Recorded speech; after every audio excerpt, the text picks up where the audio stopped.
आता बातमी पालघरमधील पावसासंदर्भातली। पालघरच्या सूर्या प्रकल्पातील धरणाच्या पाण्यात वाढ झाली आहे। धामणी धरण 78% भरलंय, त्यामुळेच धरणाचे 3 दरवाजे 40 सेंटीमीटरनं उघडण्यात आलेत। प्रशासनाकडून नदीकाठच्या गावांना सतर्कतेचा इशारा देण्यात आलाय। तेथील परिस्थितीचा आढावा घेतला आमचे प्रतिनिधी रुपेश पाटील यांनी। रात्रीभराच्या विश्रांतीनंतर आज सकाळपासून पालघरमध्ये पावसाने दमदार अशी हजेरी लावलेली आहे। त्यामुळे नदी नाले जे आहेत ते ओसंडून वाहत आहेत।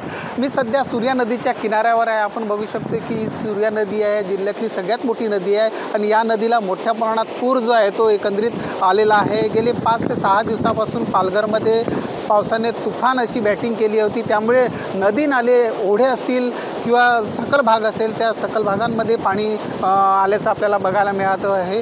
एकूणच सूर्या प्रकल्पाचे जे धामणी धरण आहे ते जवळपास 78.87% भरलेले आहे। त्यामुळे या धरणाचे 3 दरवाजे जे आहेत ते 40 सेंटीमीटरने उघडण्यात आलेले आहे। त्यामुळे या धरणाच्या पाण्याचा विसर्ग जो आहे तो सूर्या नदीद्वारे करण्यात आलेला आहे। त्यामुळे सूर्या नदीच्या काठावरती जवळपास 70 पेक्षा अधिक गावं जी आहेत ती वसलेली आहेत आणि त्या गावांना सतर्क राहण्याचा इशारा जो आहे तो जिल्हा प्रशासनाकडून देण्यात आलेला आहे। रुपेश पाटील, साम टीव्ही, पालघर।